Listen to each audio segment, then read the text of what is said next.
Hi people, welcome to this week's Midweek service. So good morning, good afternoon, good evening from wherever you're watching. Welcome. And we are the Dagoretti PS, and we'll be taking you through the midweek service worship. So we just invite you to release yourself and just tap into the flow of God's goodness today.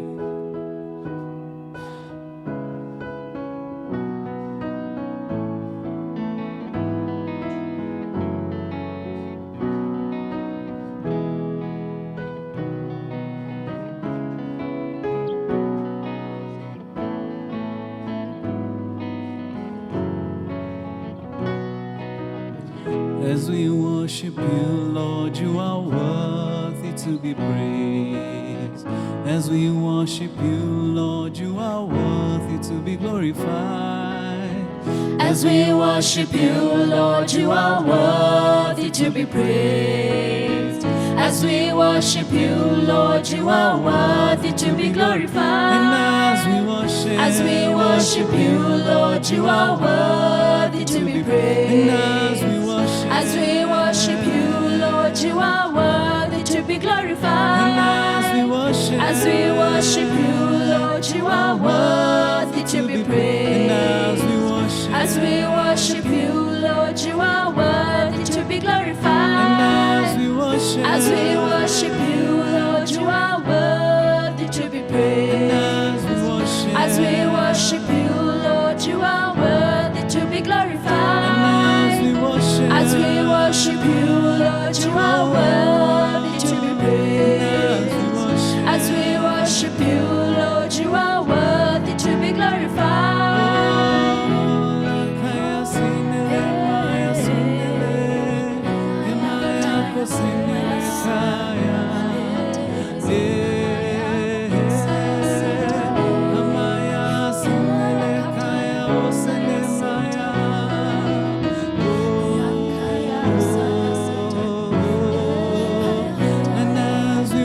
As we worship you, Lord, you are worthy to be praised. As we worship you, Lord, you are worthy to be glorified. As we worship you, Lord, you are worthy to be praised. As we worship you, Lord, you are worthy to be glorified. As we worship you, Lord, you are worthy to be praised. As we worship you, Lord, you are worthy to be glorified.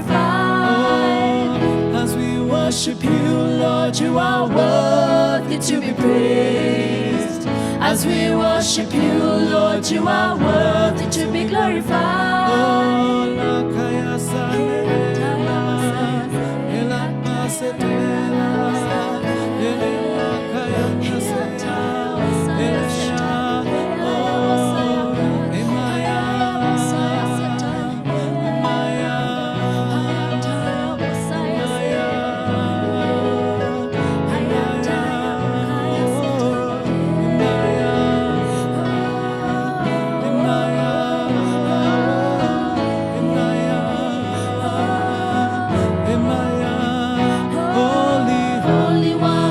Changeless one, righteous one of Zion. Holy one, changeless one, righteous one of Zion. Holy one, changeless one, righteous one of Zion. Holy one, changeless one, righteous one of Zion. Holy one, changeless one, righteous one of Zion. Holy one, changeless one, righteous one of Zion. Holy one, changeless one, righteous one of Zion. Holy one, changeless one, righteous one of Zion. As we worship you, Lord, you are worthy to be praised. As we worship you, Lord, you are worthy to be glorified. As we worship you, Lord, you are worthy to be praised. As we worship you, Lord, you are worthy to be glorified. As we worship you, Lord, you are worthy worship you, Lord, you are worthy to be glorified. And as we worship you, Lord, you are worthy to be praised. And as we worship you, Lord, you are worthy to be glorified. Sing Holy One, changeless one, righteous one of Zion. Holy One, changeless one, righteous one of Zion.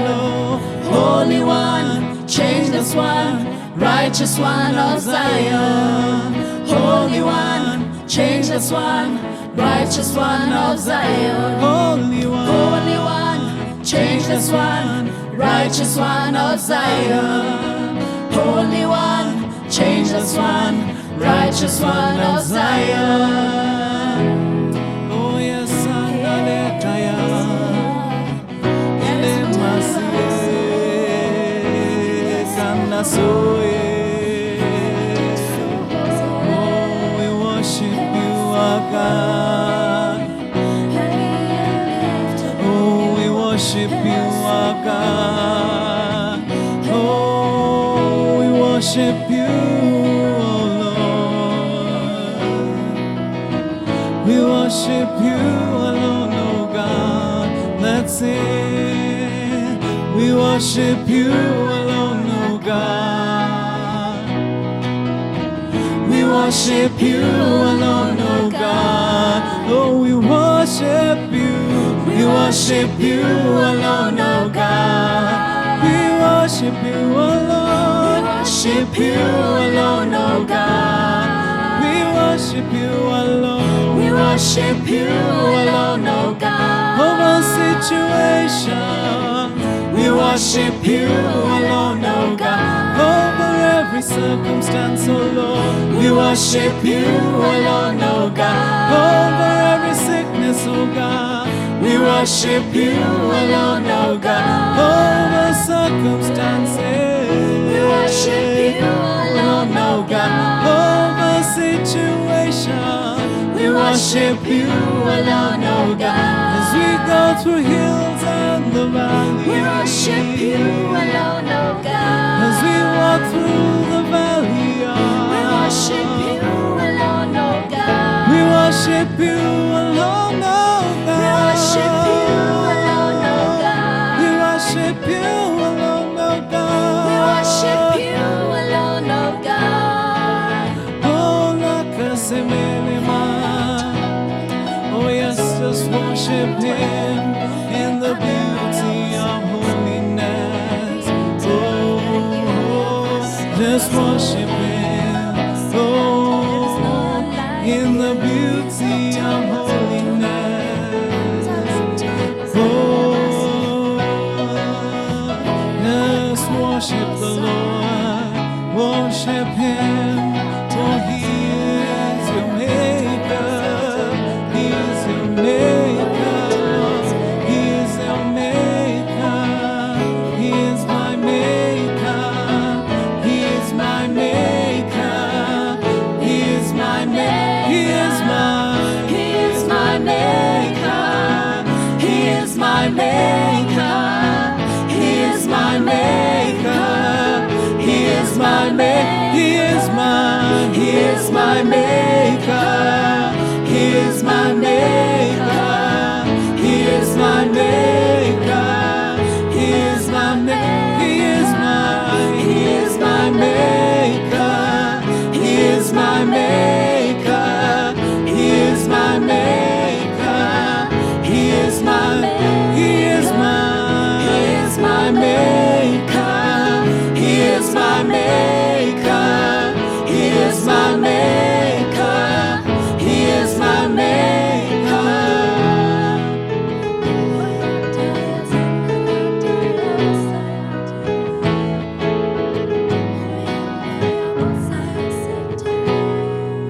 the high and lofty one who inhabits eternity.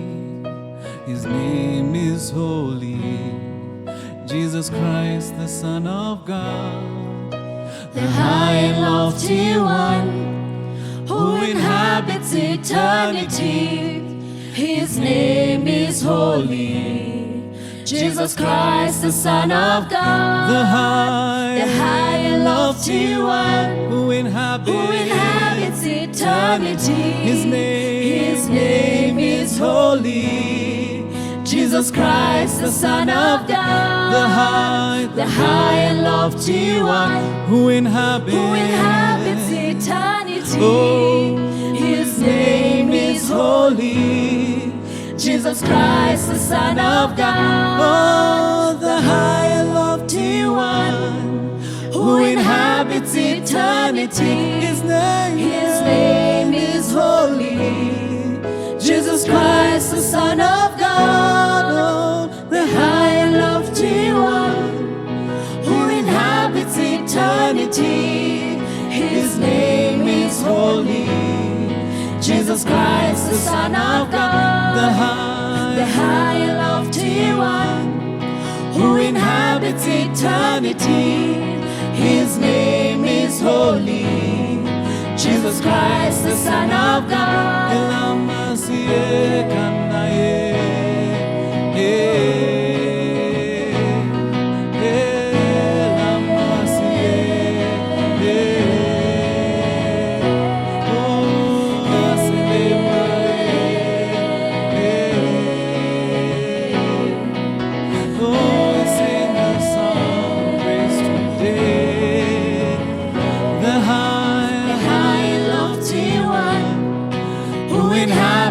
Eternity.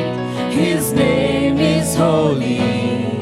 Jesus Christ, the Son of God, the high and lofty one, who inhabits eternity. His name is holy. Jesus Christ, the Son of God, the high and lofty one, who inhabits eternity. the high and lofty His name is holy. Jesus Christ, the Son of God.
Of ages,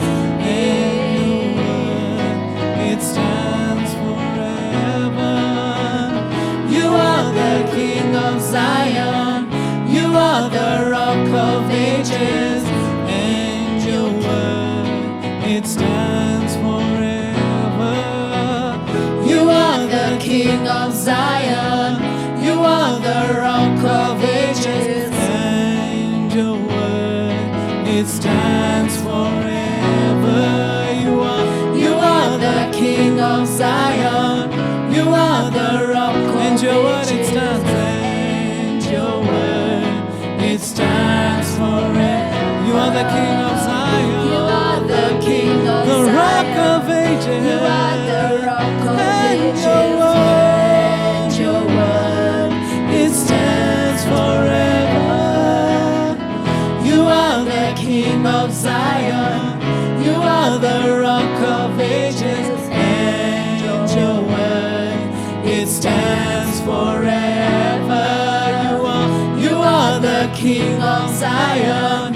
You are the Rock of Ages. And your word, it stands forever.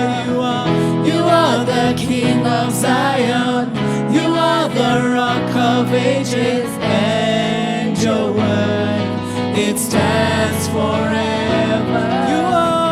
You are the King of Zion. You are the Rock of Ages, and your word, it stands forever. You are the King of Zion. You are the Rock of Ages, and your word, it stands forever. As we worship you, Lord, you are worthy. Oh, la kasie mandasie. Just worship the Lord. Oh, you are the King of Zion. You are the Rock of Ages, and your word, it stands forever. You are the King of Zion. You are the Rock of Ages, and your word, it stands forever, Lord. Oh,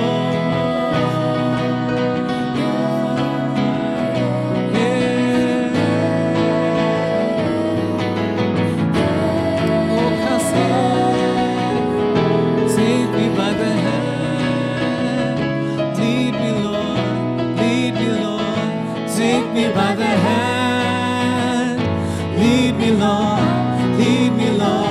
take me by the hand, lead me, Lord, take me by the hand, lead me, Lord, take me by the hand, lead me, Lord, take me by the hand, lead me, Lord. I want nothing else but take me by the hand. I lay down all my devices. Take me by the hand, lead me, Lord, take me by the hand, lead me, Lord, take me by the hand, lead me, Lord, take me by the hand, lead me, Lord, take me by the hand, lead me, Lord, take me by the hand. Tell him to take you by the hand. Oh, realign my devotion. Take me by the hand. Lead me, Lord. I want nothing else but your leadership. Oh, take me by the hand. Lead me, Lord, take me by the hand. Lead me, Lord, take me by the hand. Lead me, Lord, take me by the hand. Lead me, Lord, Oh yes, alabakose lebaka. Oh yes, anamalose telebaka labuso.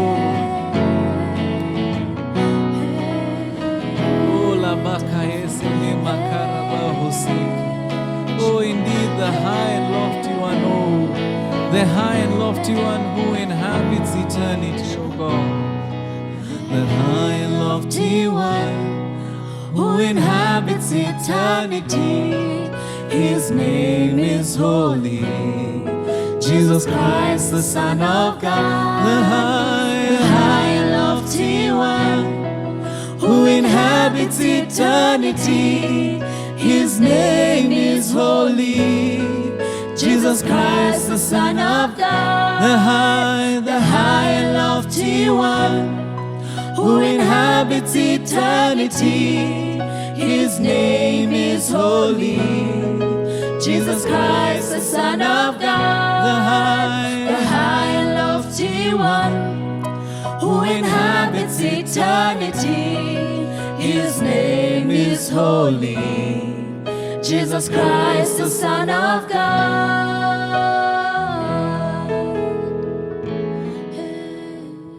So, we just like to say that God is on your side, that He is the high and lofty one.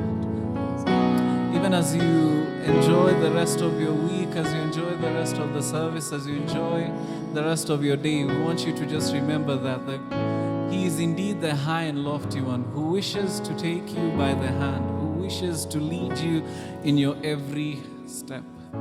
So we hope you've had a nice time. We'll see you again.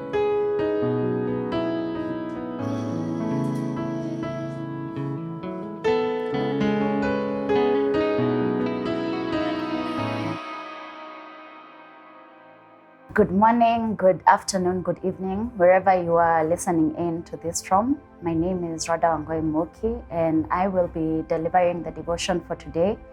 It's going to be a short one, it won't be long, and I just want to lightly even discuss the topic of faith and worship. And there were a few questions that I was even asking myself even as I was preparing for this devotion, and I'll pose the same questions to you. What can your faith accomplish for the kingdom? Do I have faith in God, or do I have faith in how far God has brought me? Do I have faith in the hand of God, or do I have faith in the eternal God? These questions, they might seem a bit, but I'll explain even as time goes on, because I also want us to understand where I'm coming from when I talk of the hand of God and of God Himself. I'm going to read from John chapter 2, from verse 23 to 25, and I'll be using the Amplified Version. And it says, "Now when He was in Jerusalem at the Passover feast, many believed in His name, identifying themselves with Him, after seeing His signs, attesting miracles which He was doing. But Jesus, for His part, did not entrust Himself to them, because He knew all people and understood the superficiality and fickleness of human nature, and He did not need anyone to testify concerning man and human nature, for He Himself knew what was in the hearts of every man in the very core of their beings." When I was reading this scripture, it made me a bit sad, because I was thinking, my gosh, the point where God can actually say, "I don't trust myself with you, because you will go ahead and start speaking of what my hand can do instead of what I can do as God in the lives of people." And I was just interacting with this from the point of even man being a forgetful being, because even as it says, like, man forgets. That's the scripture that says, "Have your souls not forget." It is very easy for man when God moves, when we start putting our trust in His hand, we forget that we are actually supposed to be putting our trust in God Himself. I remember even as I was going through this thought, and even as I was interrogating even what I was reading, there are a few statements that came to mind, and I think let me just share them as I had written them. When you make your faith in works the absolute, you end up seeking after the works. But when you focus your faith in God, you seek after Him, and if you start now focusing on the works, you start to dictate what you're trusting in God for. You start to tell Him, "This is what I want, this is what I want," and you forget that God is the one who is in charge of you. When you proclaim in that moment that, "You know what, God, I give myself to you. I am yours. Be the one who leads me." You forget that now He's the one who's even supposed to dictate your wants and your needs. I remember there's a prophetic word we got even in our church recently that was telling us that we need to restructure what our needs and our wants are. We need to go back to the drawing board and start changing what our needs and our wants are. Because now at that, and it doesn't mean that now you're doing it from your own point of view. You're doing it from the point of view where you're surrendering and submitting everything to God and telling Him, "Dictate for me, Jehovah, my Lord, what my wants and my needs are." So it was interesting for me to see this, because I always thought having faith in the hand of God was similar to having faith in God. But the hand of God, when you make the hand of God the focus, you're limiting God. You're telling Him, I only trust you for the things that you can do in my life. I don't trust you for who you are in my life. And I started seeing how lacking I was, even as a man stroke woman. So now in that, you start looking for the next spiritual high. You start looking at, what can I look for next that will keep me up to the next time that God's hands moves? What can I look for that, like, what is that moment that, I can cling on to? For example, the Israelites, they were like, hey, food, we want to hold it. As in, like, there are things that you start seeing when you start putting your faith in God that you should not, like, be focusing on, even in light of that. You end up approaching God differently. When you focus on his hand, it's like an ATM exchange. You just go to him when you need something. And then every other time, you become a Sunday Christian. Monday to Saturday, you're doing other things. Even to add on to that, I want now to link it even to the place of worship. Faith ensures that we constantly have thanksgiving as we interact with the presence of God. I'll repeat that. Faith ensures that we constantly have thanksgiving as we interact with the presence of God, even in the storm. There are times where our faith can be shaken. And in those moments where our faith is shaken, that's when you know if you have faith in the hand of God or if you have faith in God himself. It was such a moment of introspection for me, because I started also realizing how much I had faith in the hand of God, how much I was being in the worship team, how much I was looking for the next time God will move a certain way. The next time, if I'm leading, people will fall onto the ground. That is having faith in the hand of God and not in God himself. Because now you're not even thinking, what is it, God, you want to do through me to these people? And that means that you are separating your flesh from the equation. And then you're saying, God, you know what? It's all about you. Having faith in God makes that very clear, that you are having that separation, that clear distinction of your flesh to the side, and you're constantly just being in that place of, you know what, God, move as you will, move as you wish. Not may your hand move. You as God, move as you will. Even though it won't be people falling to the ground, who's to say that he hasn't moved? Psalms 100. Verse 4, it's the verse that says, enter his gates with thanksgiving and his courts with praise. Faith coupled with thanksgiving is a key that unlocks a next level. It unlocks a promotion. It unlocks a new door in the spirit. If we constantly just focus on faith in the hand of God, we'll miss out on everything else that is happening. We'll miss out on the doors that we need to walk through. We'll miss out on the opportunities that are coming our way, because we are so focused on the hand of God that we forget to focus even on God himself. Grumbling. Now, this is what I think I interacted with, and I was a bit shocked. Grumbling comes from the place where the test of faith reveals that you have placed your faith in the wrong thing. It comes from the place where you start saying, hey God, you didn't move as I wanted you to move. You didn't heal as I expected you to heal. So now you start coming to God and you say, why didn't you do that? You're making me look bad in front of people, which I think is such a stupid statement to make, because the things of God are foolishness to men. So now when you start approaching God from that point and you're grumbling and you're complaining and you're murmuring and you're like, oh my gosh, Sasa, why did I even put myself out there? That's the thing. It's not even supposed to be about you. It's supposed to be about God. So the point where you find yourself grumbling and complaining and making noise and just having a sulky face, it shows that your faith was in the wrong place. It shows that your faith was not in God, and it was in the things that God can do for you. I want this to be even a point of change for us, even as Christians, as believers, and even for those who are listening in who are still finding themselves, even in light of being saved. I want us to now restructure how we approach God in light of our faith. And even with the questions that I asked at the start, I want you to go back to them. What can your faith accomplish for the kingdom? When your faith is in the hand of God and not in God himself, you will be kept in a box. You won't be able to move past that one box, because you'll constantly be the person who just has the mentality of, oh, this is a testimony that I have been carrying even from the last season. And it's the testimony of God. And what's the one for this season? I want us to also think of this very actively. And I'll ask again, do you have faith in God or how far God has brought you? It is not bad. God has brought all of us so far.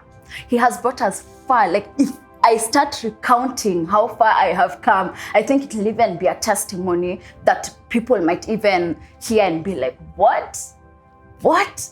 But I want us to also interact with this from the point of, do you have faith in God or how far He has brought you? It's good. And I think, if I'm not wrong, there's that whole thing for, I don't know, correct me if I'm wrong, that it's good that you have all those things, behind you. And I think even Paul mentions it when he's talking, Paul, he mentions it where he says that if it's all these things, I have them, if it's all these things I have done, but then now what I look forward to is God Himself. And imagine that in itself is just having faith in God.